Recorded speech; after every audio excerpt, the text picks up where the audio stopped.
should be sitting here.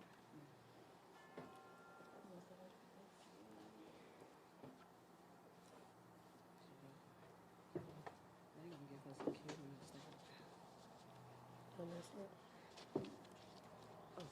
Good evening, everyone. We want to thank you all for coming out today on such a short notice, but we do appreciate you coming. We wanted to speak on some of the issues that are going on in the East Baton Rouge Parish, and so I will have before you, these are the leadership members behind me and on the side of me of the East Baton Rouge Parish Association of Educators. This is our president, Valencia Johnson, the East Baton Rouge Parish Association of Educators president, and Ms. Candida Bologna, who is the vice president of the East Baton Rouge Parish Association of Educators. My name is Dr. Tia Mills. I am the president of the Louisiana Association of Educators, and I'm also a member of the East Baton Rouge Parish Association of Educators. Again, we thank you and appreciate you for coming out. And without further ado, I will hand things over to Ms. Valencia Johnson. Thank you. This press conference was called today to address the influx of COVID-19 within the East Baton Rouge Parish school system, along with the shortage of educators.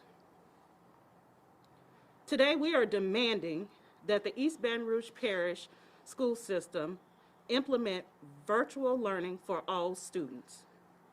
We are demanding that they extend COVID leave from 5 days to 10 days across the district for all students and staff. We're also demanding that they provide telework for all departments that have the ability to do so. The school system should remain virtual until cases go down significantly. As you all know, several East Baton Rouge Parish schools have been forced to go virtual because of the rise of COVID and the shortage of staff. Just today, McKinley Middle School went virtual. We have other schools in the district that are also experiencing rise in COVID cases and shortage of staff. Entire departments are out. Buses and classrooms are being combined. Ancillary staff, teachers, office staff, and other school employees are covering classes to keep the school afloat. We cannot continue to do this. Our staff is experiencing burnout, and our students are not getting the education they need and deserve. With all of these different stops and starts and shutting down this day, we are causing our children to get behind. A virtual education will provide consistency at this time during the surge. So we are calling our members as well as the community to stand with us and support us. Now is the time. The time is now to let our voices be heard. Join us. Let's band together. We are the only teachers union that is addressing this issue. We care about our students. We care about the staff, and we want everyone to be safe. And this is not a call to just to be off. We will still be working doing virtual. We want our children to be safe, and we need this to last until COVID is significantly reduced in East Baton Rouge Parish. We're asking that our teachers take off tomorrow and stand in solidarity, showing that we care about our students and we're not going to allow them to be put in jeopardy. Thank you. We'll take any questions that any individuals from the media have at this time. Thank you. Hey, Superintendent Dr. Narcisse and the two other teachers unions have already spoken out and felt that this isn't the best course of action right now. To that you say what? To that I say, we can't just do nothing. We have schools that are shutting down every day. It's inconsistent learning for the children in those buildings.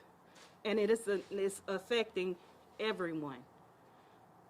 Our staff are burnt out. We are short every day, not only because of the teacher shortage, but also because of the effects of COVID. This is the only way that we can have consistent education right now. Because of COVID, we have to do things differently. And we just can't say, well, we're gonna send them in the building. We can no longer do that. What about the parents that, let's say, hypothetically, teachers don't show up tomorrow? What about the parents that have to make last-minute accommodations for their kids? They have to go to work, and now their child probably doesn't have a classroom to go to tomorrow. What about that effect that might present for tomorrow? Well, honestly, that can happen at any day with the way the superintendent is running this, the COVID shutdowns. Because you can come to school, you can drop your child off at school and be called 5 minutes, 10 minutes later saying, hey, your child is close contact, come get them now. At least they know now that they have to make a plan for their child. If the superintendent sends us virtual, they'll know where their children are or know where their children have to be. Their children will be at the house learning in a consistent manner instead of being called in the middle of the day whenever a parent calls and say, hey, my child tested positive. They'll know that their children are at home in the safety, not being exposed to COVID. Now, Ms. Angela Brown from the Louisiana Federation of Teachers, I spoke to her earlier. She felt that this isn't putting the kids first in this decision. Care to respond to that? Yes. How is it not putting the kids first? The main reason for this is so the children can get a consistent education. Shutting down classes every day for every week, 5 days here, 10 days here, let's just shut it down altogether until the surge is over. And then we go back face to face. Once it calms down. We're not saying forever. We don't want it to be forever. We know that the best place is in the classroom. However, the best place is not in the classroom right now with the surge in COVID. And I want to also add that it's a known fact that from several studies that have been taking place that the current strand is really impacting students on a huge, significant basis. And so a lot of our students are still not vaccinated. A huge percentage of them. And so they're at risk. So if that's not keeping them first by making sure, ensuring their safety, then I don't know what it is. I mean, perhaps she can come up with some solutions to keeping the students safe when attending school. And I mean, at this time, with the current numbers in East Baton Rouge Parish, it would be to move to virtual learning at this time. After Dr. Narcisse became aware of this plan for tomorrow, he told me this afternoon that he called a meeting requesting to speak with the unions and said that this union did not show up, did not come to that meeting. Do you care to say maybe why y'all didn't come to that meeting? So Dr. Narcisse did not call a meeting. The other two unions decided that they were going to have a meeting with Dr. Narcisse, well, the union and the organization. However, our plans were already in motion, and we had already submitted to him our demands. So he already knew our take. There was no point in us going at that particular time if he wasn't calling us for solutions. If tomorrow's sick out doesn't get the results that y'all are obviously asking for and some of the demands, where do y'all go from there? Do you plan more sick outs? How do y'all move forward if tomorrow doesn't result in Yes, we're fully prepared to keep it going, because we have to put our students first, and this is the only way. If Dr. Narcisse would like for children to learn, then this is the best way for them to learn at this time. If he does not allow virtual, he is saying to us that he does not care. He does not care about your children. He doesn't care about their safety, and he definitely doesn't care about the staff that work in the system as well. Hey, Valencia, what's the standard to come back if he suddenly says, you know, you're right, we should go virtual, and when cases die down, we'll come back. Well, when would be safe enough to come back? At the rate that it was, I would say that about 10% is a good number. Positivity, is that for the city, parish, or for the district? The parish. Yeah, because they've been doing district positivity, Right. which is a little different. Yeah. Yes, it's different. Yes. In the press release y'all sent out, they talked about teleworking.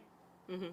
They have talked to me about what they've been doing before with teleworking, and also they mentioned about appointments. I wasn't clear on what you meant by the appointment part. Yes.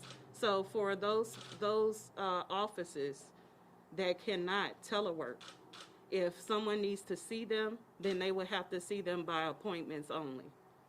I see. But what have they been doing telework up till now? I'm sorry. Say it So again. Have they been allowing teleworking? I gather there's been concern that there are employees who have requested to telework. Right. before So but they not have been able to. doing some telework for some staff with issues.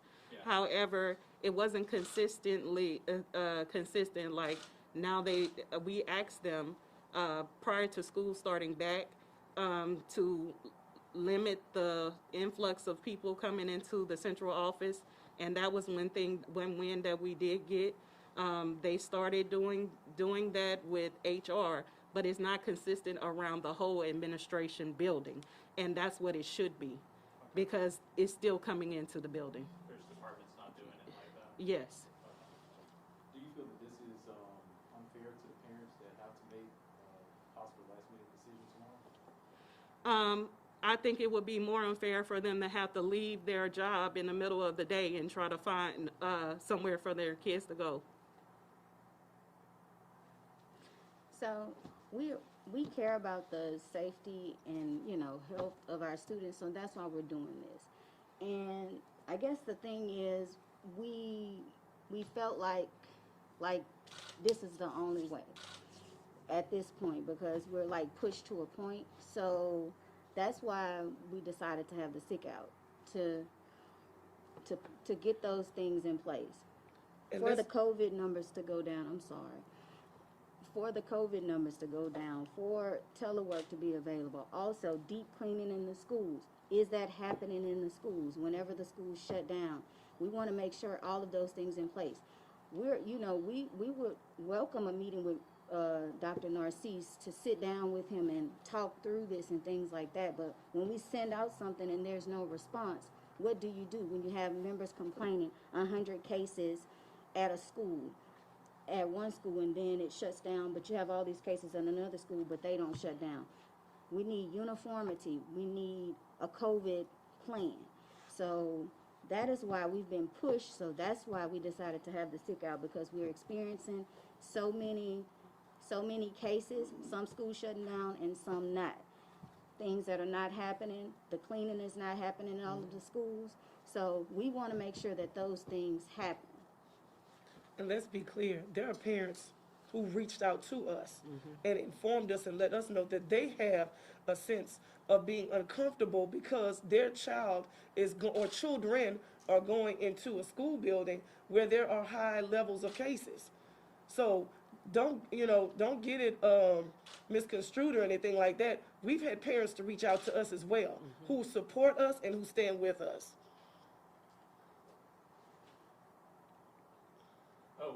Last year, you guys had a couple days of action, and there were a few schools that shut down.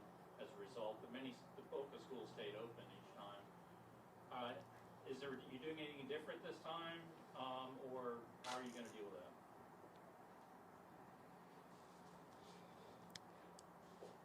Well, I think that this issue is definitely way more widespread, and it's something that's happening every day at all the schools. Yeah. People are having to combine classes, and with COVID, it's supposed to be static groups. They're not supposed to be combined. They're combining buses. Buses are not supposed to be combined. That is a safety hazard. That is spreading COVID. We have all of these cases because we cannot function. And we're trying to function and we can't. If I was a parent in East Baton Rouge Parish, I'd be outraged of the lack of care for my child.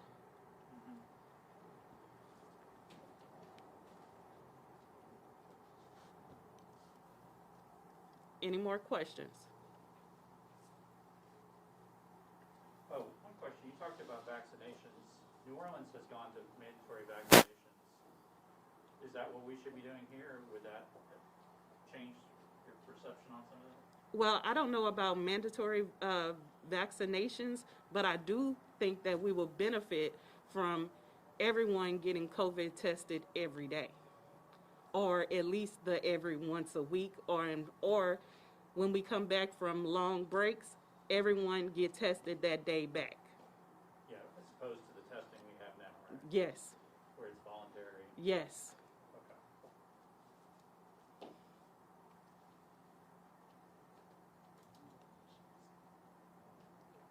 Are there any more questions? Thank you all so much for coming out. We really appreciate it again, for you taking the time out, and we look forward to having more conversations in the future.